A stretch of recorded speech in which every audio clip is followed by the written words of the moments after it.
Hi, Cancer and Cancer Rising. Here's your horoscope for March 2025. I'm Astrologer Joseph Anthony. All right, get ready because we have a huge month ahead. And this is because it's eclipse season again. Now, as you know, every time we have an eclipse, it's a very powerful time of change. And so eclipses usually come in pairs. You have usually a lunar eclipse and a solar eclipse a few weeks after. So this month we have a lunar eclipse in Virgo, which is going to be a total lunar eclipse, which is going to affect your second house, actually your third house of communication and ideas. And then we have on the 29th, we have a solar eclipse that's going to affect your 10th house of career and status. So these two are going to light up your chart. And if, basically, if you're a sun sign Cancer or a rising sign Cancer, this is a very general overview because your birth chart and your birthday and your alignments are going to be completely different. But it'll give you, a level of understanding of what the trends are. So look at it as that. But this month is monumental also because we have Neptune that's going to leave Pisces and move into Aries, the first sign of the zodiac, and this 10th house of career, something it hasn't done in like 100 and something years. So this is going to be monumental as well as Neptune enters Aries. But yet we're still not done yet because this month we also have Venus going retrograde and Mercury going retrograde. So talk about a confusing month, talk about a month where we feel the opportunity, but at the same time, we are so reflective on the past that it's hard to get out of our own way. And that's the kind of energy we have this month. It's confusing, it can be a little irritating, it could be exciting, it could be uncertain. That's what we're up against. Now, for many of you, Mars is now going direct in your sign. And so this is going to help motivate you, but please don't get upset. Don't over worry. Don't get panicky because Mars going through Cancer is not exactly the easiest alignment. Mars is aggression and motivation, and Cancer is ruled by emotions and a need for security. And so when anything changes in your life with Mars and Cancer in the first house, you quickly react or overreact or get over emotional about something. Okay, so just keep that in mind, okay? Because the energy is going to be very volatile this month. Fortunately, we start off the month with these planets in Pisces, as you can see here, including the North Node in your 9th house of higher learning, exploration, purpose, meaning of life, religious beliefs, political nonsense. This all falls under the 9th house. So it's going through Pisces, which is another water sign like yours. So you're in your element as we start off the month. Okay, so this will be very helpful. Now, the other thing is that Venus will start off the month in retrograde as well. So there it is where she's right there in Aries in the 10th house. So what does that mean? Venus is about relationships. It has to do with financial matters. It has to do with connections with others. And in the 10th house, it has to do with your stature, your status, how you're seen in the public, even your job, your responsibilities at work, your daily goals. And when Venus goes retrograde in Aries, it's a little bit of a contradiction because Venus does not do well in Aries. Okay, Venus wants peace and quiet and tranquility and to get along, and Aries wants the drive and determination to go and accomplish and be challenged. In the 10th house, this could be some irritation or frustration about a purpose. It could be something to do with a partnership that is irritating you, or a situation from the past that resurfaces during this Venus retrograde, which, by the way, will last all the way through April the 12th. Okay, so it'll be in Aries and it'll drop back into Pisces for a short period of time before it goes direct in April.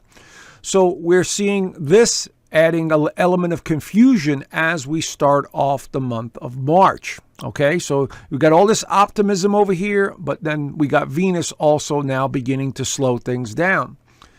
We continue. Mercury enters Aries on the 3rd, right there. Now this is like putting fuel on a fire because Mercury in Aries is very quick. It's very sharp. It loves to overanalyze, overthink. And so here we see a position that is all about getting things done, maybe a little more friction than you really want in your conversations, or maybe something to do with work-related matters that could be a bit important or being escalated in some way. Now, again, I did say Mercury's going to go retrograde. That's going to be around the 15th. So you could take advantage of this energy before it goes retrograde on the 15th. So we're seeing the energy heating up. The vibration is heating up, and it's in your 10th house of career and status. So maybe you find yourself being extremely busy. Maybe you're dealing with a partnership from the past, and you're having to have very discomforting conversations with these individuals. You see, that's what it could suggest here. Okay, again, depending on your birth chart. So, but really, one of the big pieces of information this month is the total lunar eclipse. Now, you know you're ruled by the moon. Cancer is ruled by the moon. So wherever the moon is, especially during an eclipse, whether it's a lunar eclipse or a solar eclipse, it's going to affect you. Now, here we have a full moon, which is going to be in the sign of Virgo at 23 degrees. So it'll be opposing this Virgo in the third house. Virgo is associated with the nervous system. It's associated with digestion, health. It's associated with perfection. And since it'll be lighting up your third house, you might find yourself a little bit more edgier than normal, a little bit more restless than normal. But because it's a total lunar eclipse, this means something finishing up, something completing, a realization, an ending. This is what this is going to trigger. So maybe you're done with a conversation. Maybe you're done with traveling. Maybe you're done with writing or speaking. Maybe you're done with just explaining yourself over and over again. So watch for being a little uncomfortable or restless or irritated during this time, because again, this is going to be a total lunar eclipse. And we have Venus in retrograde. So there could be some very uncomfortable situations here, possibly with the home life, the family dynamics, a neighbor, a friend, a sense of direction. And this could be a very confusing time. So I want you guys to really pay attention to, your surroundings and the people you have in your life. And so this is going to be, something that you're going to have to really pay attention to on this lunar eclipse. Now, what adds more fuel to the fire is Mercury goes retrograde. And so here we have the retrograde that's going to occur on the 15th, as I said. And there is the second planet to go retrograde. Now, Mercury, Venus, Mars, these are their personal planets. When these go retrograde, we feel them much more. So we sense the, going back in time, revisiting the past, dealing with our motivation. This is what these planets represent. So Mercury going retrograde does not help anything. It just adds more levels of confusion into the mix, okay? And so now we have both of these planets retrograde in the 10th house, which is suggesting some sort of confusion with your job or a sense of direction or a relationship that is not going well. Let's put it that way, okay? So this is going to be pulling you into the past. One way or another, it's going to be pulling you into the past for the next couple of weeks. And so this will also come out of retrograde in the middle of April as well. So you've got these two planets that are going to be like anchors for most of the month, the second half of March into April. So let's see how it unfolds, but this is the area that's going to be affected. Now, the sun enters Aries to add more fuel on the fire. The sun in Aries is about determination, drive, restlessness. I'm going to do what I have to do. And this is where the energy is a bit at odds with each other, because you got two planets in retrograde in Aries, and now the sun blasts into Aries, and wanting to battle and confront and to accomplish. So here we see a bit of friction that's building up, again, in this career or the public or dealing with your community or dealing with your status in some way. All right, so watch for conflict after the 20th here because of the sun going through the 10th house. Venus retrogrades back into Pisces right there at 29 degrees. It joins Neptune right away. So again, we're seeing confusion with a relationship or a belief system, or is this really happening kind of mindset, okay? Because when Venus and Neptune get together, It can bring out imagination, fantasy, and illusion, but it also could dissolve issues, especially since Venus is in retrograde. And so this could be a very confusing time with all this retrograde energy right up here, sandwiched in between Neptune, okay, with Mercury on one side, Venus on the other. So it's a very confusing time. So let's see how it plays itself out. Then we have on the 29th, the new moon solar eclipse in Aries, again lighting up this 10th house.